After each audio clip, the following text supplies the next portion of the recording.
The cafe in Zurich was dimly lit, its windows fogged by the breath of strangers who had gathered to escape the biting winter air of 1942. The hum of muted conversations mingled with the sharp scent of roasted coffee beans, a fragrance so ordinary it masked the extraordinary. At one corner table, a man in a worn trench coat slid a simple chocolate bar across the polished wood surface. To anyone watching, it was a gesture of courtesy, perhaps even flirtation. But Captain Michael Donovan, seated across from him, knew better. Inside that chocolate bar lay not sweetness, but possibility, an idea so daring it could alter the course of the war. For Donovan, moments like this carried weight. Every object, every gesture, every exchange of words was layered with consequences. He adjusted his round spectacles and glanced once more at the bar. The wrapper was intact, folded neatly as though untouched, its smooth surface betraying nothing of the delicate metal hidden beneath. He felt the quiet thrill of secrecy, the knowledge that the most ordinary things could bear the heaviest burdens. Before we continue deeper into this story of ingenuity and human courage, I want to pause for just a moment. If stories like this, true accounts of courage, risk, and cleverness during the darkest chapters of history, fascinate you, then don't forget to subscribe to this channel. That way you won't miss the hidden stories of World War II still waiting to be told. Donovan's journey had begun months earlier in London, where the rain-soaked streets echoed with the clatter of boots and the ceaseless hum of war machines. He was no ordinary soldier. Born in Boston, raised among the salt-drenched winds of New England's coast, he had studied engineering before enlisting in the Signal Corps. He was pragmatic, meticulous, and sometimes too stubborn for his own good. But in wartime, stubbornness was often mistaken for courage. Now in neutral Switzerland, he was tasked with something that seemed at once absurd and essential, creating a way for the French resistance to communicate without drawing German suspicion. Radios were the lifeblood of espionage, yet they were bulky, dangerous, and impossible to conceal from the ruthless eyes of the Gestapo. Each intercepted signal meant men and women captured, tortured, executed. Donovan had seen the reports, networks collapsing like fragile webs under the boots of German generals who prided themselves on choking every whisper of defiance. His gaze drifted from the chocolate bar to the man across from him. The courier's hands trembled slightly as he lit a cigarette, a telltale sign of nerves. Neutral ground was never truly neutral. Even here, in the polished calm of Zurich, German agents lurked. They haunted the cafes, the train stations, even the hotels. Every meeting carried the risk of betrayal. Donovan knew that the smallest slip, a wrong phrase, a glance held too long, could unravel everything. Still, he leaned back, forcing calm into his posture. His mind replayed the moment the idea had first been born. It had been Clara Weiss, a Swiss engineer with an almost mischievous brilliance, who suggested it. "If radios are too obvious," she had said, her brown eyes gleaming over a cluttered workbench, "why not hide them in something no one suspects? Something so ordinary it escapes notice." She had picked up a bar of chocolate, its wrapper shining under the lamplight, and tapped it lightly against the table. "Everyone eats this. Soldiers, officers, children. Who would ever imagine?" At first, Donovan had laughed. It was ludicrous, but the longer he thought about it, the more sense it made. Chocolate was thick enough to conceal small circuits, common enough to pass checkpoints unnoticed. A courier carrying chocolate seemed harmless, and harmlessness was the deadliest disguise of all. Now, as he sat in the cafe, Donovan felt the enormity of what lay ahead. If they succeeded, this small invention could breathe life back into the fractured networks of Paris, Lyon, and Marseille. Messages would flow again. Sabotage missions could be coordinated, Allied pilots rescued. Resistance would not just survive, it would fight back. The chocolate bar sat between them, a silent promise of what might be possible. Donovan knew the road ahead would be riddled with obstacles, German suspicion, technical failures, human betrayal. But he also knew that sometimes the smallest spark could light a fire large enough to challenge an empire. And so the story began, not with guns, not with tanks, but with something sweet and ordinary, hiding a weapon the German generals would never expect. The workshop smelled of solder and cocoa, a strange pairing that seemed almost comical in its contrast.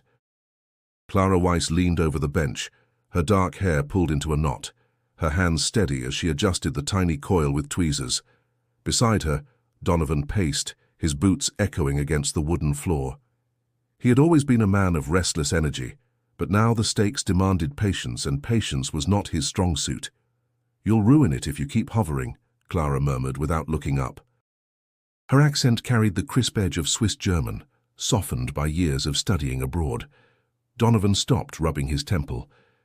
"You're asking me to trust that this thing, no bigger than a matchbox, can send a message across half of Europe. Forgive me if I'm a little on edge." Clara smiled faintly, finally meeting his eyes. "You trusted me enough to come to Switzerland." That should mean something. It did. Though Donovan would never admit it aloud, Clara's brilliance had kept this project alive when his own doubts threatened to smother it. She had studied engineering in Zurich, fascinated by the possibility of shrinking machines into spaces no one thought possible.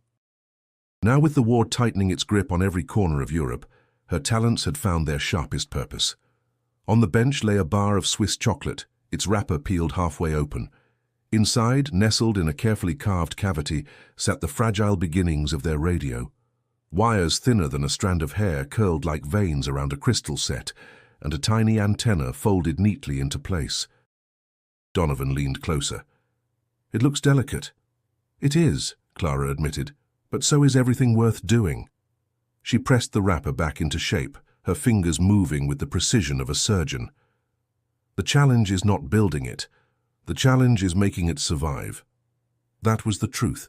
Chocolate melted under heat, cracked under pressure, and snapped if handled carelessly.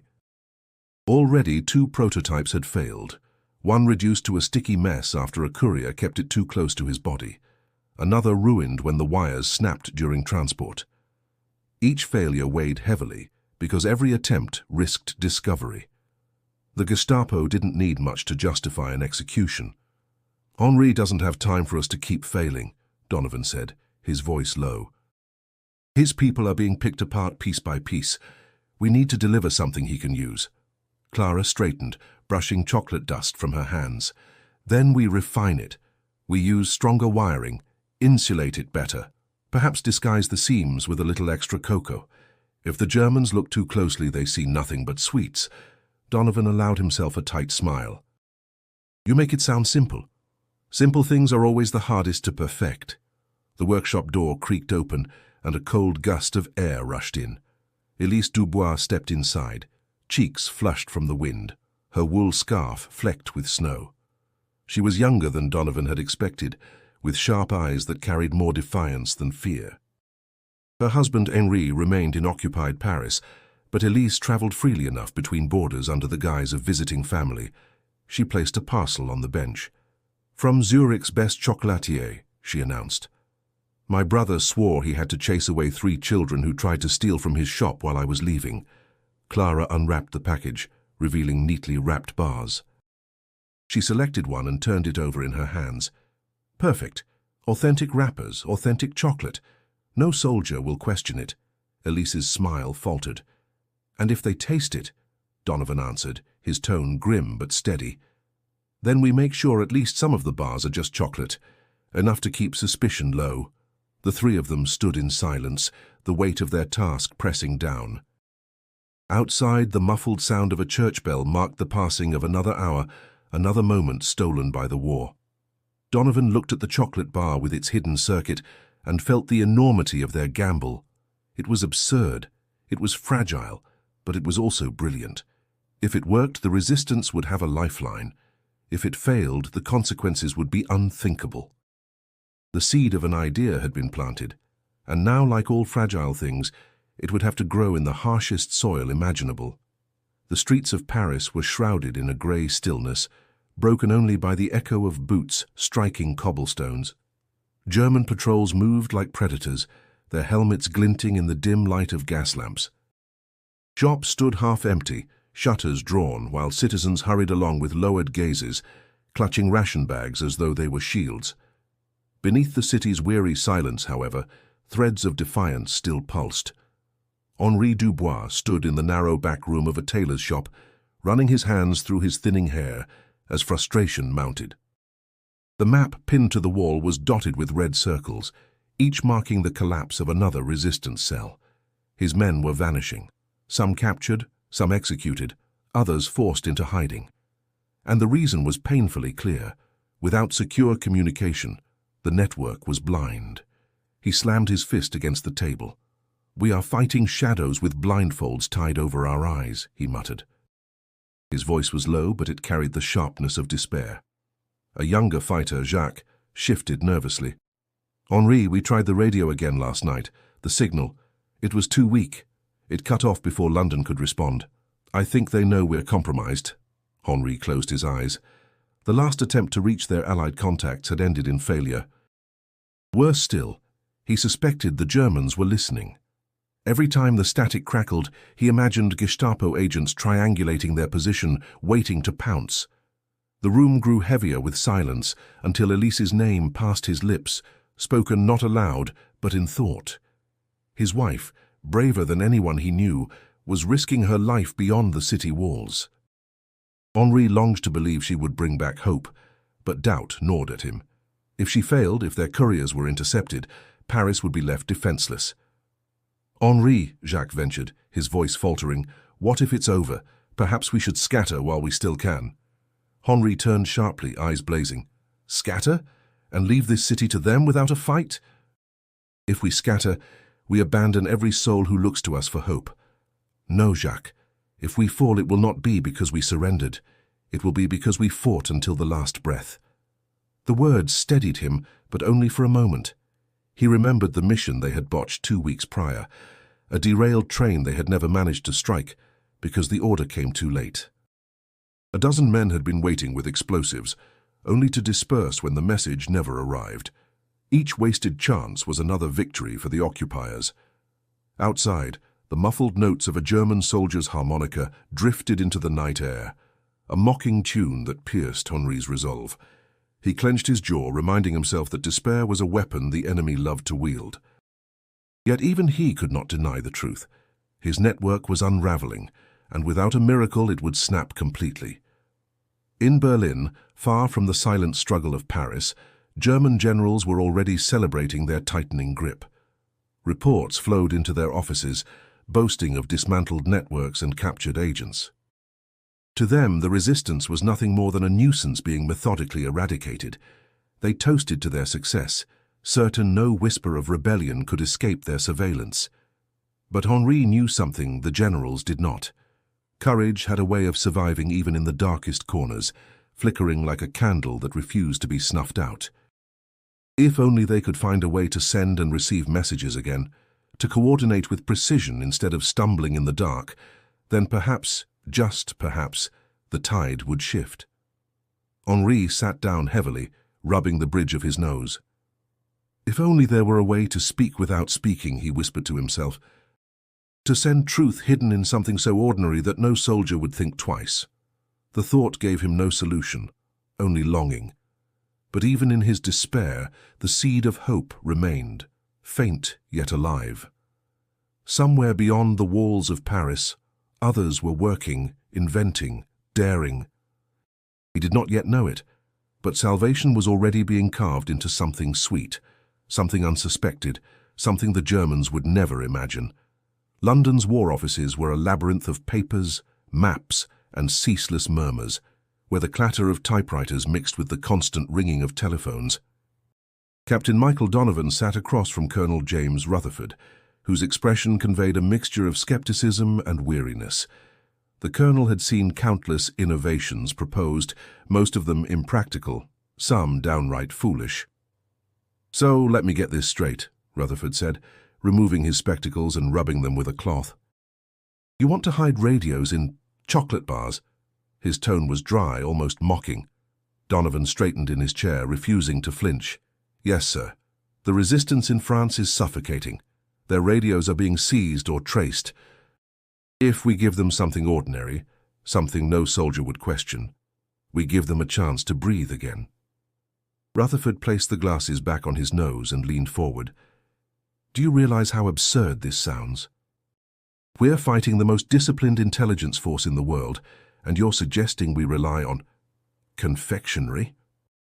Clara Weiss, seated beside Donovan, met the colonel's sarcasm with calm precision. Her voice was firm, carrying the authority of conviction. Colonel, absurdity is precisely our advantage. The Germans expect weapons in crates, not circuits in suites.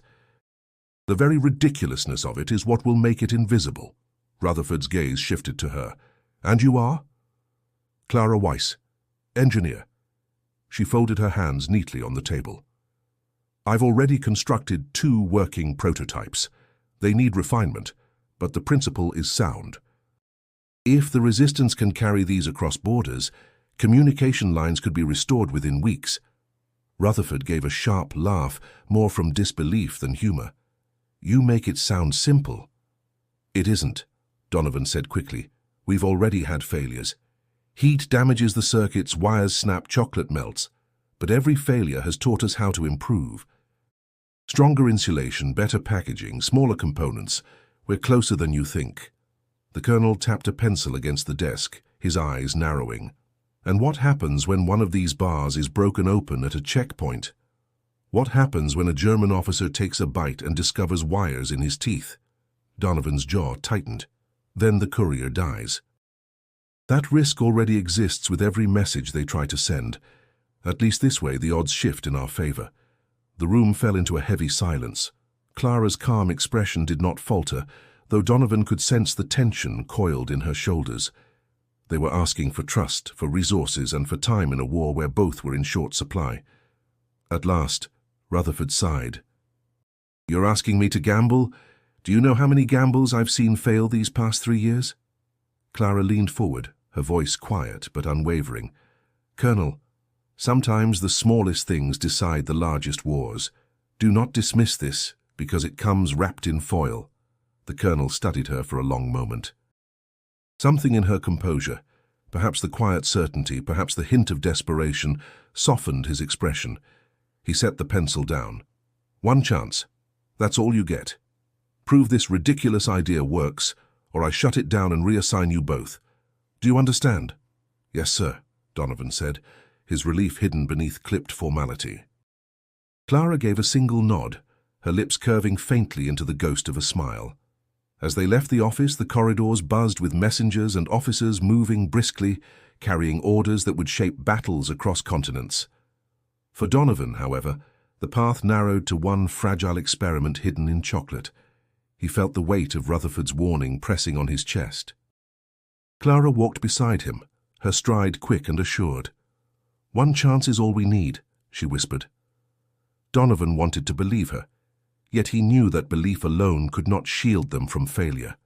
They had to prove it, and the proving ground would not be in this building, but in the occupied streets where men like Henri Dubois fought against the darkness. Snow clung to the shoulders of the courier's coat as he stepped nervously toward the German checkpoint near Dijon. His breath puffed in white clouds, and the line of civilians ahead shuffled forward under the watchful eyes of soldiers. The weight of the satchel across his chest seemed unbearable, though it held nothing heavier than bread, a bottle of wine, and a carefully wrapped box of chocolates. His heart beat so loudly he feared it might betray him. The officer at the front of the line barked questions in clipped German. Papers were inspected, parcels opened, contents prodded with rough fingers. The courier swallowed hard, forcing himself to keep his face neutral. He remembered Clara's instructions. Don't linger, don't explain more than asked. Ordinary people do not fear ordinary checks. When his turn came, the soldier grabbed the satchel and rummaged through it. Bread, wine, a scarf. Then the officer's hand closed around the chocolates. He raised an eyebrow, tearing open the box. One bar slipped out into his palm. The courier's stomach knotted as the officer smirked. For a sweetheart? He asked in accented French. The courier forced a laugh. For my sister. She still believes the war will end with sweets on the table. The soldier chuckled, unwrapping the bar halfway. He snapped a piece and tossed it into his mouth. The courier prayed silently, every muscle taut. Seconds stretched like hours. The officer chewed, shrugged, and shoved the bar back into the box. Go, he muttered, tossing the satchel into the courier's chest. Only when he was out of sight did the courier dare to exhale. The bar with its hidden circuit remained untouched. The lifeline was safe. That night, in the dim attic of a farmhouse outside Lyon, Henri Dubois waited with his men. The small group huddled around as the courier laid the chocolates on the table. Henri's fingers trembled as he broke open the correct bar, revealing wires glinting faintly in the lantern light. "Mon Dieu," Jacques whispered. "It's real." Henri said nothing at first. His heart raced as he carefully unfolded the antenna and connected the fragile pieces Clara had hidden within. The radio was no larger than his palm, but it pulsed with possibility. For weeks they had been stumbling in the dark. Now for the first time there was a chance of light. The static crackled to life, faint but steady. Henri adjusted the dial, sweat beading on his forehead. He whispered the first words with reverence, as if uttering a prayer. "This is Dubois, do you hear me?" At first only static answered. Then, faint but unmistakable, a voice broke through the noise. "London here, confirm identity." Henri's breath caught. His men exchanged wide-eyed looks. He steadied his voice. "Dubois. Resistance leader, Paris sector. We are alive. We are ready." The line was brief, coded, careful, but it was enough. For the first time in months, Henri had spoken to London without fear of betrayal. Orders and instructions would follow. Missions could be planned. The resistance would not be left alone in the shadows. When he finally shut the radio off, the room erupted in hushed excitement. Jacques clasped Henri's shoulder. "It works. We are no longer deaf, no longer blind." Henri allowed himself a small smile. Yet beneath his relief, he felt the heavy truth. One bar of chocolate had survived the journey, but others might not. Each courier would carry death on their backs if discovery came. Hope had returned, but it came tethered to danger. As the lantern flickered, Henri closed his eyes briefly. He saw Elise's face far from Paris, risking herself for this fragile miracle. He whispered a silent vow to protect the network she and others had endangered their lives to sustain. The chocolate bar, once an object of indulgence, had become something else entirely, a weapon disguised as sweetness. And tonight, that weapon had spoken across the silence of occupied France. In Berlin, the grand corridors of the Abwehr headquarters echoed with the clipped cadence of boots and the rustle of papers exchanged between officers. War maps covered the walls, each dotted with pins marking areas of interest, lines of defense, and networks supposedly dismantled. But beneath the confidence displayed in public briefings, unease was brewing among German intelligence. General Erich Stahl stood at the center of it all, tall and severe, his uniform immaculate, his jaw set like stone. His eyes, cold and piercing, scanned the latest intercept reports spread across his desk. For weeks, his units had been picking up faint, unauthorized transmissions across France, signals too disciplined to be dismissed as amateur chatter. The resistance, thought to be crippled, had found a way to speak again. "Explain this," Stahl demanded, his voice low yet edged with menace. Major Kruger, his aide, shifted uneasily under the general's gaze. "We believe the French underground has acquired new equipment, small mobile sets unlike the bulky radios we've seized before." Stahl's brow furrowed. "Impossible. Miniaturization at that level is beyond them. Someone is supplying these devices." Kruger nodded. "That is our conclusion as well, Herr General. Likely from London, but how they are transported, we cannot yet determine." The general tapped a gloved finger against the reports. He could see the pattern forming. Sabotage operations increasing in precision, ambushes against convoys perfectly timed, and supply routes disrupted with alarming frequency. This was no coincidence. Information was moving through channels he had not yet uncovered. He turned toward the window where the winter sky loomed heavy and gray. "Find the couriers, find the method. I don't care if they hide their messages in bread loaves or wine bottles. Whatever this new trick is, I will crush it." Meanwhile, in occupied France, German suspicion was spreading just as quickly as their frustration. Checkpoints grew harsher, inspections more thorough. Soldiers tore apart luggage, pried open crates, and forced civilians to taste their own goods to prove authenticity. Fear hung in the air like smoke. In Lyon, a merchant muttered under his breath after being forced to break open a shipment of sweets for inspection. They see enemies in every crumb. But the soldiers' paranoia was not misplaced. The chocolate couriers were moving, unnoticed for now, but always one unlucky encounter away from discovery. Henri Dubois felt the pressure keenly. Each successful transmission filled him with hope, but it also heightened his awareness of the danger. The Germans were not fools. Sooner or later, they would sense the pattern. He reminded his men constantly, "One mistake, and they will unravel everything we've built." Back in Berlin, Stahl's obsession deepened. He summoned his intelligence officers, poring over intercepted fragments late into the night. He studied radio frequencies, timing, even the weather conditions under which transmissions occurred. His instincts told him the French had stumbled upon something unconventional, and he prided himself on never underestimating an enemy. At a late-night briefing, Kruger ventured a suggestion. Perhaps they are using civilian objects to disguise the equipment, everyday goods. Stahl's lips curved into a thin smile, though it held no warmth. Yes, the most dangerous weapon is always the one hiding in plain sight. We must widen our searches. Nothing is to be trusted. Not bread, not wine, not even chocolate. The word lingered in the air, casual to Kruger, but to Stahl it was already an avenue to explore. He was not yet certain, but his instincts, sharpened by years of hunting traitors and spies, told him the answer was close. And as the resistance celebrated the restoration of their lifeline, Stahl's shadow stretched longer across Europe, determined to suffocate it. The game had shifted. The Germans were watching, searching, ready to tear apart even the sweetest illusions to find the truth. The first successful messages had been like sparks in the dark, and soon the sparks grew into flame. Across France, the resistance stirred with newfound coordination. Trains carrying German supplies derailed at critical junctions, power lines collapsed under the cover of night, and convoys met ambushes so precise that even the occupiers began to whisper of phantoms guiding the French fighters. Henri Dubois felt the shift most acutely. He stood with Jacques in the cellar of a farmhouse, the radio hidden in a tin box beside a lantern.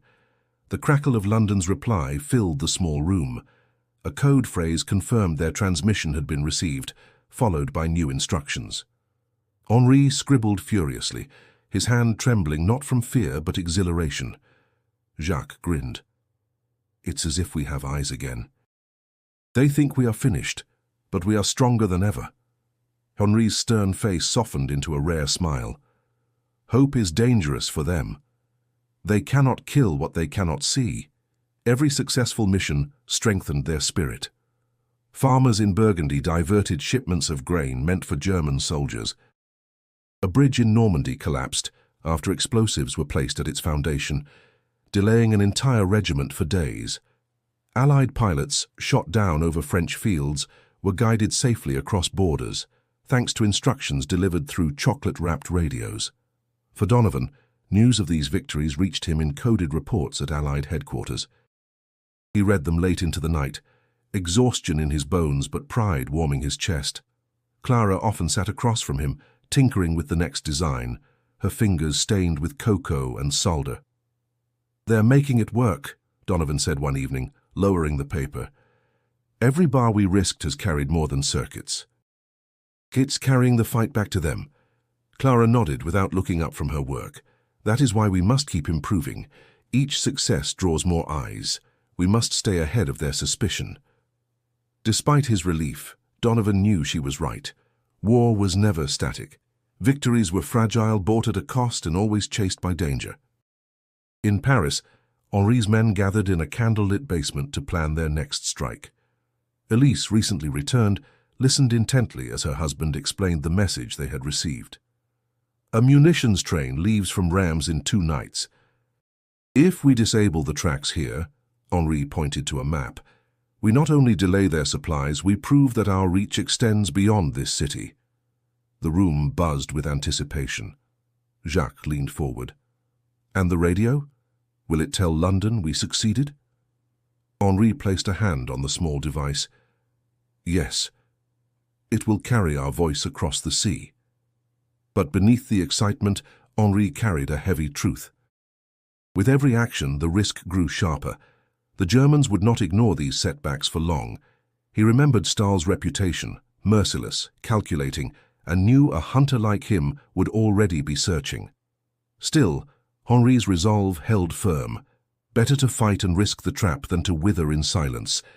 That night, when Elise and Henri finally had a moment alone, she touched his hand gently. "Do you ever wonder if it is worth it? All this danger, all these secrets, and for one message, one act of defiance?" Henri looked into her eyes, weary yet fierce. "Every act of defiance reminds them they cannot own us. That is worth any danger." She pressed her forehead against his, closing her eyes. "Then we will endure it together." Far away in Berlin, General Stahl scowled over reports of new sabotage. His officers debated explanations, but he dismissed them with a sweep of his hand. "Do not tell me coincidence. There is coordination here. Somewhere, somehow, they have found a new voice. And I will silence it." The resistance had been reborn, but the shadow of discovery stretched closer with every message they sent. In Zurich, the small workshop smelled of warm cocoa and burnt metal, a mix that had become strangely familiar to Clara Weiss. She bent over her workbench, soldering a joint no bigger than a fingernail, while Donovan watched her with quiet admiration. Each prototype carried not only circuits, but the burden of lives depending on its success. Clara broke the silence first. "My brother thinks I am mad. He sells chocolate to schoolchildren while I carve it apart to fight a war." Donovan allowed himself a small smile. "Without him, none of this would be possible. His wrappers are the reason these things pass inspection." "He's risking more than he knows." Clara's hands stilled for a moment. "That's what keeps me awake. He is innocent. If they discover what we are doing, they will not spare him just because he only wrapped the paper." Donovan leaned forward, lowering his voice. "We all have someone at risk. That's what makes this worth it." Meanwhile, in Paris, Henri felt the weight of those words in his own way. Elise had become more than a courier. She was a lifeline between him and the outside world. Tonight, as they sat in the dim glow of a single candle, she unwrapped a parcel of chocolates and pushed one across the table. "Another delivery," she said softly. "The soldiers barely looked at me this time. They assume a woman carrying sweets is harmless." Henri reached for her hand instead of the bar. "Every time you walk through those checkpoints, I imagine what could happen. If they searched deeper, if they suspected—" She squeezed his fingers, silencing him. "And if I did nothing, what then? You fight here with your men. This is my way to fight. I will not sit idle while others risk everything." His throat tightened with emotion, though he masked it with a nod. "Then we fight together." For Donovan, news of Elise's bravery came second-hand through coded reports. Each mention of a courier slipping past German suspicion filled him with both pride and dread. He thought often of the human cost hidden beneath his invention. It was easy to see wires and circuits, but harder to carry the knowledge that every success might demand sacrifice from people like Elise, Clara's brother, or Henri's men. Late one evening, Clara confronted him as he sat staring at a half-finished bar. "You hesitate," she said. Donovan looked up, weary eyes meeting hers. "I keep asking myself, am I saving lives with this, or am I putting more in danger? Every courier we send is a target." Clara set down her tools and crossed her arms. "Michael, war gives no perfect choices. People will risk themselves regardless. At least with this they have a chance." Her certainty steadied him. He nodded slowly, picking up the bar again. "Then we make it smaller." Harder to detect, stronger than before. And so they worked, refining the fragile miracle hidden in sweetness. Stronger insulation, tighter wiring, better disguises. Each improvement carried a measure of hope that couriers would live to deliver their cargo. Back in occupied France, Henri gathered his men after another successful mission. The air in the cellar was thick with smoke and exhaustion, but their eyes shone with renewed purpose. He raised the chocolate bar-turned radio and spoke with conviction. "This is not just a tool. It is proof that the enemy does not see everything. They believe themselves invincible, yet here in our hands lies the proof they are blind." His men murmured in agreement. the weight of his words giving them strength. Elise, standing quietly at his side, felt the truth of it too.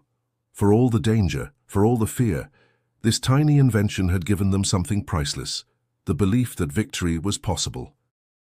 And with belief came determination, a force as dangerous as any weapon.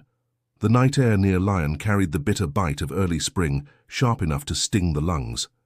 A courier named René kept his head down as he approached the checkpoint, the satchel over his shoulder heavy not with weight but with fear. Inside lay a bar of chocolate, whose sweetness concealed wires and circuits delicate as glass. The German soldier inspecting the line of travelers was thorough, his face carved with suspicion. He rifled through René's belongings, pausing when he found the chocolate. "What is this?" he demanded, his accent thick. "Gift," René answered, keeping his voice steady. "For my cousin's child." The soldier eyed him, then unwrapped the bar halfway. He snapped off a square and tossed it into his mouth, chewing loudly. René's heart pounded against his ribs. He imagined the bite striking the hidden cavity, exposing the fragile radio within.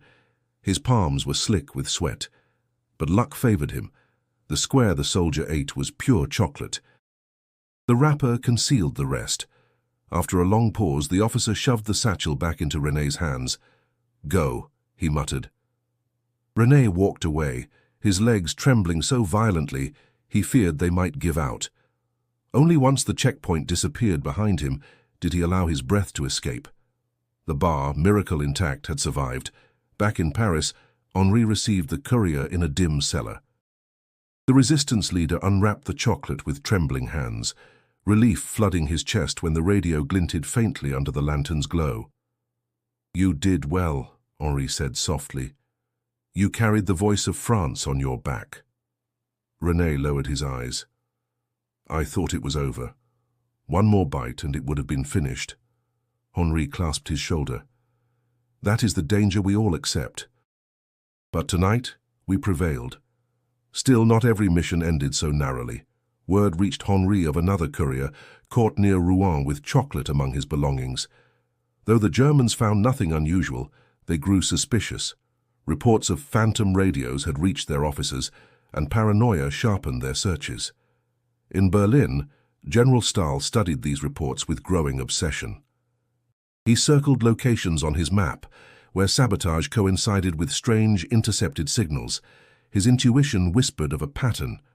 "Something hides in plain sight," he muttered to Kruger, "and when I uncover it, their entire network will collapse." The pressure spread like smoke across occupied France. Soldiers no longer glanced casually at parcels. They tore them open with knives, scattering bread, wine, and trinkets across muddy roads. The resistance knew that every journey grew more dangerous. Henri's men voiced their fears during a late-night meeting. Jacques spoke first, his hands clenched into fists. "We are tempting fate. The Germans grow more suspicious every day. One mistake, and they will unravel us." Henri met his gaze with steady resolve. "And without this, we return to blindness. Would you rather stumble in the dark while our people are slaughtered? No, Jacques. The danger is the price of freedom." Yet when the meeting ended and the others dispersed, Henri allowed himself a rare moment of weakness. He leaned against the stone wall, the cold seeping into his bones. Elise found him there, his eyes shadowed with fatigue. "You carry too much," she whispered, brushing a strand of hair from his forehead. He gave a weary smile. "If I falter, they falter. I cannot afford it." She rested her head against his shoulder. "Then let me carry part of it with you."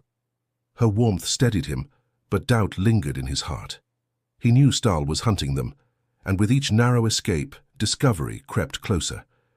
The chocolate radios had brought them life again, but life balanced on a knife's edge, sharpened by the enemy's relentless suspicion, and Henri feared the blade would soon draw blood. The rain fell steadily over Paris, turning the streets into ribbons of glistening stone. In a cramped apartment above a shuttered bakery, Henri Dubois gathered with 3 of his closest men. Their faces were drawn tight, the air heavy with dread. A courier had been taken near Amiens. Henri's voice was grave. "The Gestapo arrested Marcel. He was carrying one of the bars." Silence crashed over the room. Jacques' fist slammed against the table. Then it's over. They'll rip it apart, see the wires, and know everything. Henri shook his head. The bar was sealed. They might not find it. But Marcel, he is strong, yet no man can endure what they will do to him. The thought of interrogation hung between them, unspoken but vivid. Everyone in the room knew the Gestapo's reputation. Torture was not a question of if, only of when. René whispered, "If he speaks, all of us are finished." Henri met his eyes. "Then we must prepare for the worst. Move equipment, scatter the caches, and do not linger in one place."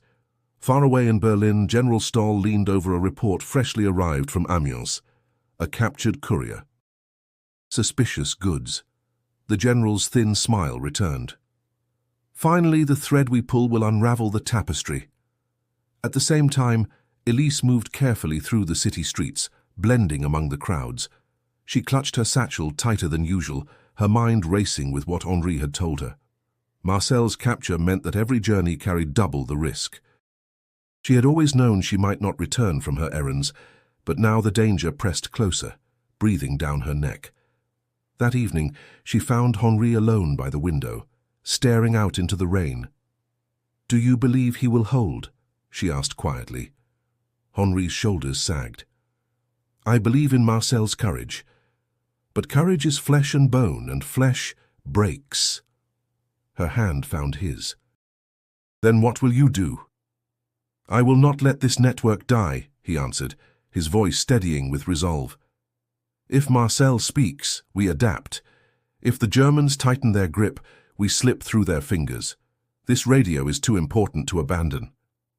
Across the channel, Donovan received the same news in a coded transmission. His gut twisted as he read the words.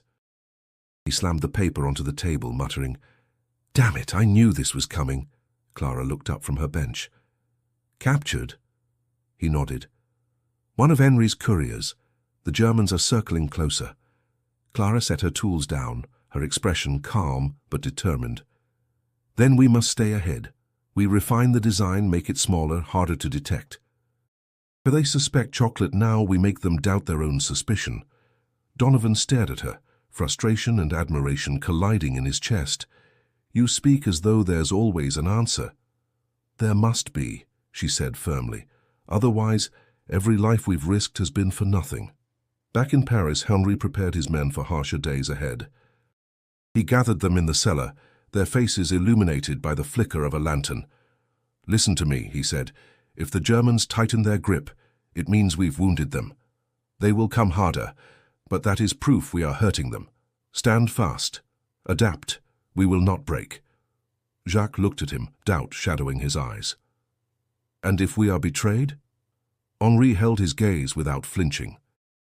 "Then we fight until the last. Better to fall resisting than to live as slaves."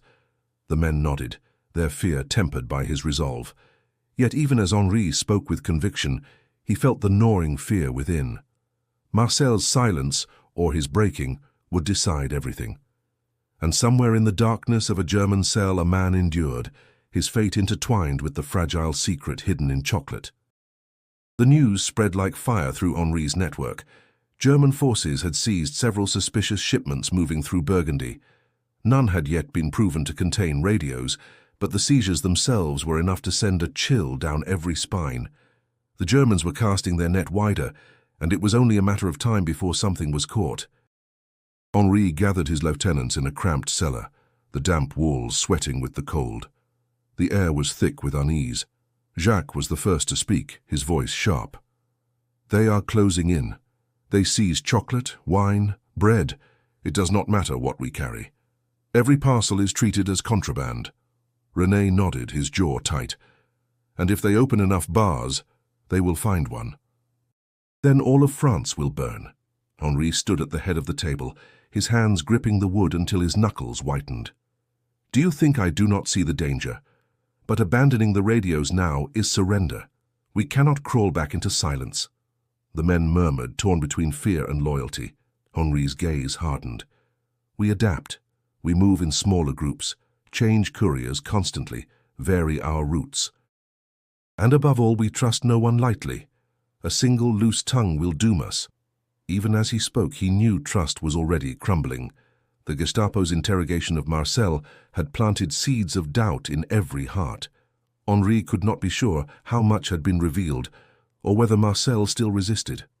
Silence could be a form of betrayal too, if it came only after too much had been torn from him.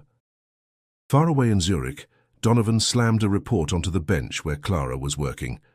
"They're onto it," he said grimly. "Multiple seizures in a single week. It won't be long before they stumble onto one of ours." Clara didn't flinch. She set down her soldering iron and looked at him steadily. "Then we must move faster. If the old design is too large, too fragile, we create something smaller. If suspicion grows, we make them doubt their suspicions." Donovan rubbed a hand over his face. "You speak as though this is simply a puzzle to be solved. People's lives are hanging by a thread, Clara." Her voice softened, though her determination did not waver. "And isn't that exactly why we must solve it? You think only of the danger. I think of the chance. Without this, Henri and his people are finished. With it, they at least have hope." Her words struck him like a blow, because he knew she was right. He had allowed fear to cloud his judgment, but fear was a luxury neither of them could afford. He leaned over the bench, his voice quiet. "All right, smaller, stronger. We strip it down to the bare essentials and hide it deeper. The Germans will be searching with knives, Clara. If we make one mistake, they'll cut us open." Back in Paris, Henri prepared his couriers for the new reality. He walked among them in the cellar, his voice steady, though his body ached from exhaustion. "You will face tighter searches. Soldiers will tear through your parcels with suspicion in their eyes, but you must not falter. If one of you is caught, the rest must continue. We are not individuals anymore, we are a chain, and if one link breaks, the others must hold." Elise watched him speak, her chest tight with fear. Later, when the men dispersed, she confronted him quietly.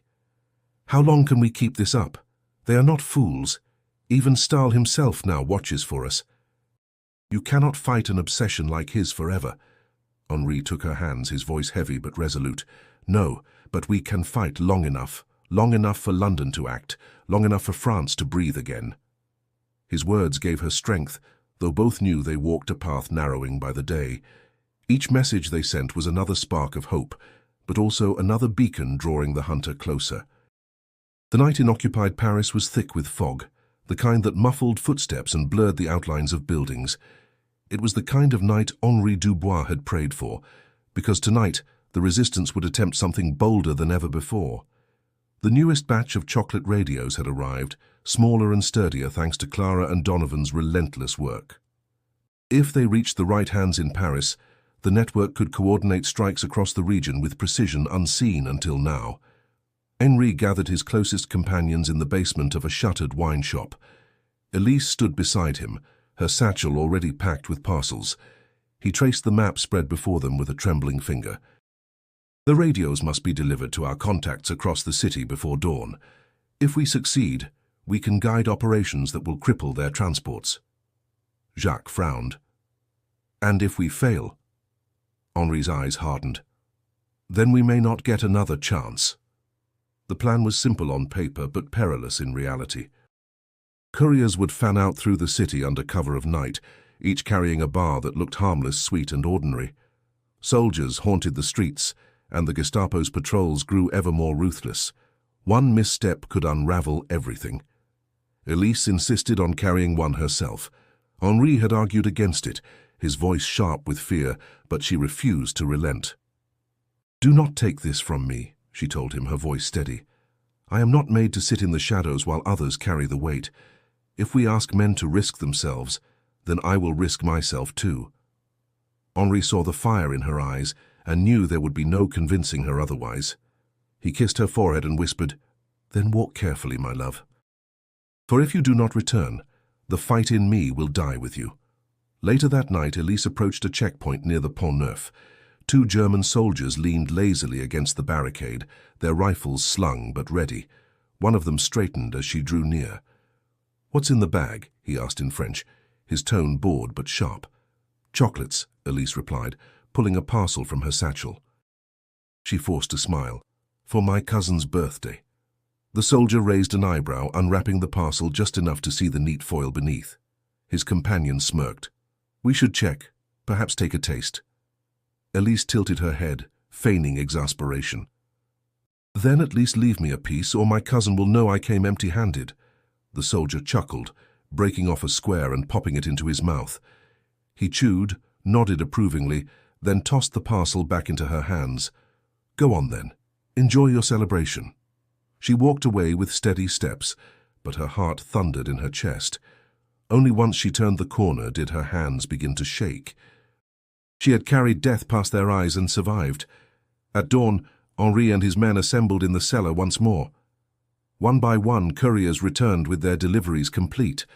When Elise placed her parcel on the table, Henri exhaled in relief, so sharp, it felt like pain. The first test came swiftly. They set up the radio and tuned it, the static giving way to London's faint reply. Instructions flowed clearly, sharper and faster than ever before. That very night, the resistance diverted an Allied bombing run just in time to spare civilian lives and direct destruction onto a German depot. Henri closed his eyes as the message ended, his chest heavy with both triumph and fear.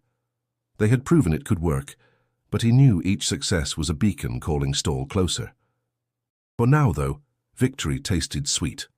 And in Paris, sweetness had become rarer than gold. In Berlin, General Erich Stahl's patience wore thin. Reports of coordinated sabotage poured in from across France, bridges collapsing, rail lines severed, convoys ambushed with uncanny precision. The resistance, which he had once mocked as a fractured nuisance, now moved with unity that could not be explained by chance. He stood in his office before a massive map of Europe, red pins marking each new disruption. His fingers traced the lines with surgical focus. "This is not improvisation," he growled. "This is orchestration." Major Kruger, standing rigidly by the door, cleared his throat. "We have increased inspections, Herr General. Bread, wine, even parcels of sweets are being torn apart daily. Still, nothing unusual has been found." Stahl's jaw tightened. "Then we are looking in the wrong place. These people are cunning. They will not smuggle radios in crates anymore. They hide them in what we least suspect." He turned sharply, his eyes gleaming with cold fury. "I want every chocolate factory in occupied territory inspected. I want wrappers tested, shipments tracked, workers questioned. If there is rot, we will dig until it bleeds." Kruger hesitated. "With respect, Herr General, searching sweets might appear—" "Absurd?" Stahl snapped. "Do you think war is won by reason alone? Absurdity is their shield. That is why I will tear it away." Soon fear rippled through the streets of Paris. German patrols stormed shops, raiding markets with brutal efficiency. Chocolatiers were dragged from their counters, interrogated under glaring lamps, accused of hiding secrets in their confections.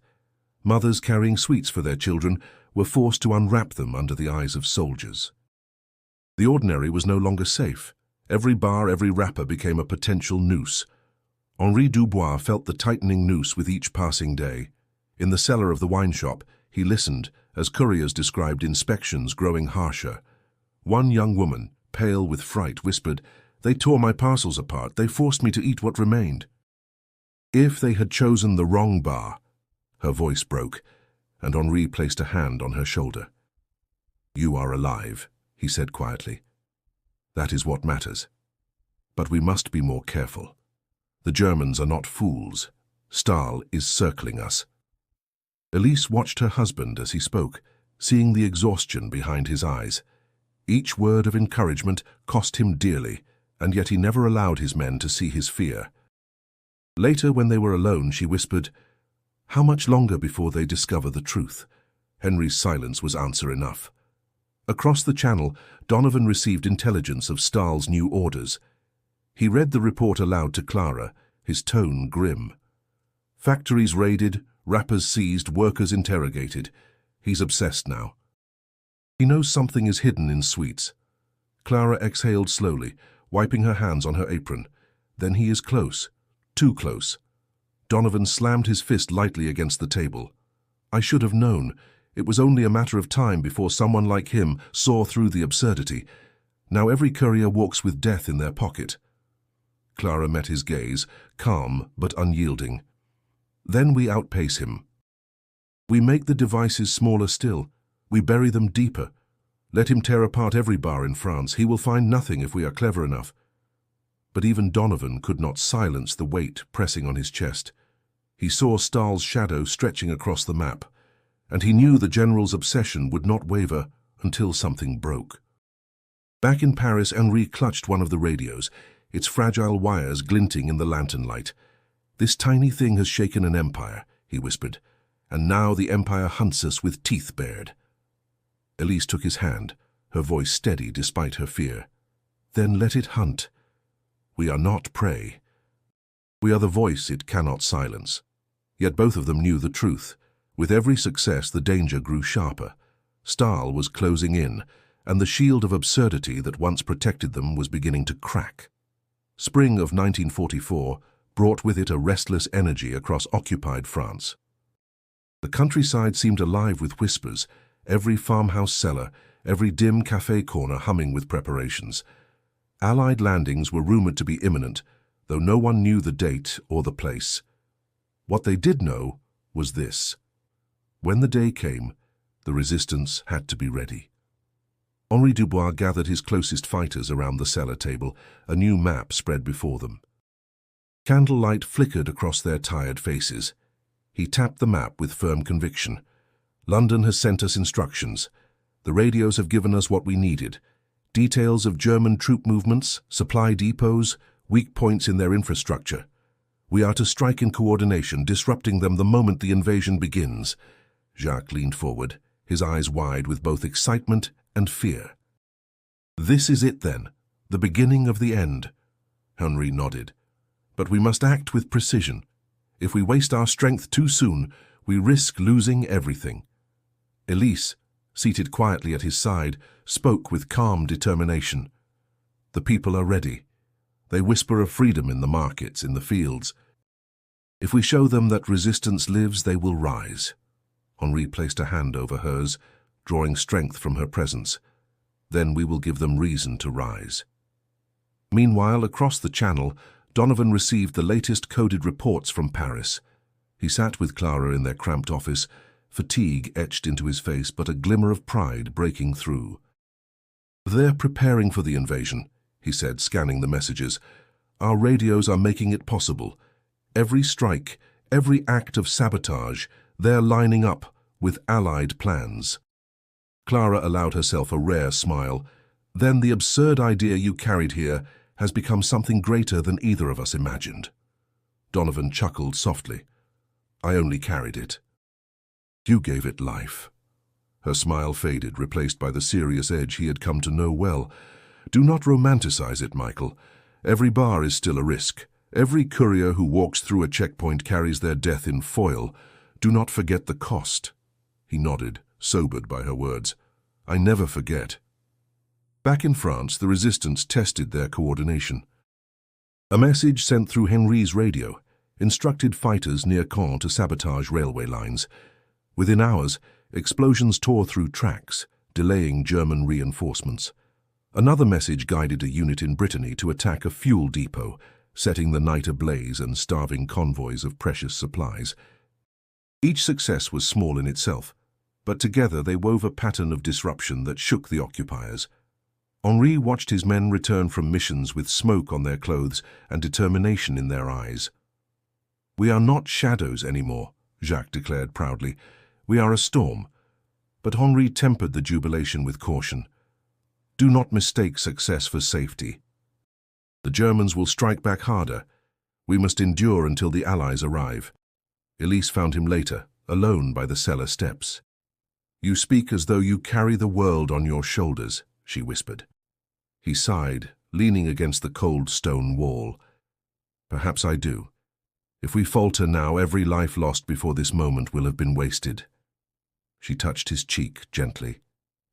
"Then do not falter. You were not made to break." Her faith steadied him, though the weight never lifted.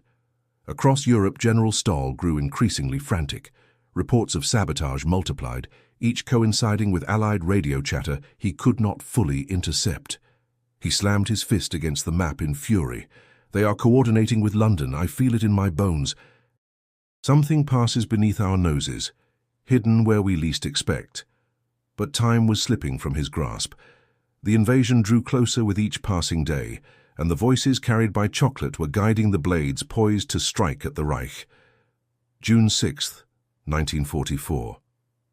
The world seemed to hold its breath as dawn broke over the French coast. The roar of aircraft filled the sky. Waves churned beneath the steel hulls of landing craft, and Allied soldiers surged toward Normandy's shores. In the chaos of that historic morning, unseen voices whispered through the static of hidden radios, voices carried in chocolate bars. In Paris, Henri Dubois sat hunched over the device, his hands steady despite the tremor in his chest. London's message had been clear: strike now. Around him, his fighters prepared for action, their eyes lit with a mixture of fear and determination. Jacques gripped his rifle, glancing at Henri. "Do you think this will truly change everything?" Henri met his gaze. "It already has. For years we have fought blind. Today we fight with purpose. The world moves with us." Elise placed a hand on her husband's shoulder. "Then let us make every moment count." The orders came swiftly through the crackle of the radio. Resistance groups across France were to cripple rail lines, cut telephone wires, and sow chaos behind German lines. Each bar of chocolate that had crossed borders unseen had made this possible.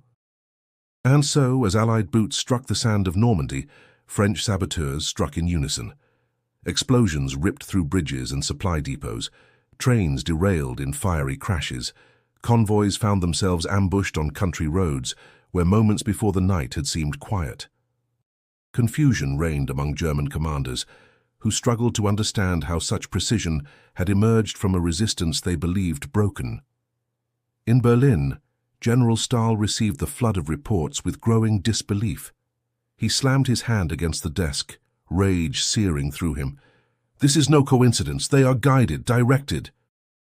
Something has slipped past us, something small enough to mock us. But no matter how fiercely he raged, the truth was undeniable. His obsession had been outpaced, his suspicions correct yet powerless. By the time he ordered new searches, the tide had already turned on the beaches of Normandy. For Donovan, the day was marked by both triumph and humility. In London, he read the first reports of successful sabotage, each one marked with the quiet signature of the radios he and Clara had nurtured into existence. He lowered the paper, exhaling slowly. "We gave them a chance, and they seized it." Clara sat across from him, her face pale with exhaustion but lit with pride. It was never the chocolate, never the wires, it was their courage. "We only gave them a voice." Days later, in a liberated French village, Henri embraced Elise in the sunlight. The tricolour flag waved once more above the town square, and children laughed freely for the first time in years. From his pocket, Henri pulled one last bar of chocolate. He broke it in half and handed a piece to Elise. "This one," he said with a faint smile, "carries nothing but sweetness." She laughed softly, tears in her eyes. "And yet it carries everything we fought for." For a brief moment, the weight of years lifted from them. The radios had done their work, but it was the unyielding spirit of ordinary men and women that had carried France to this day. The German generals had never expected it. They had searched for grand weapons, for obvious threats, and overlooked the power of something small, ordinary, and absurd. In that oversight lay their undoing, and so ends this untold story, of courage wrapped in foil, of messages carried in sweetness, of resistance hidden in the most ordinary disguise. Before we close, if this story moved you, if you believe these hidden chapters of history deserve to be remembered, then I invite you to subscribe to this channel. Your support keeps these stories alive, ensuring they are never forgotten. And if you want to continue the journey into the lesser-known battles of World War II, click on the suggested video now appearing.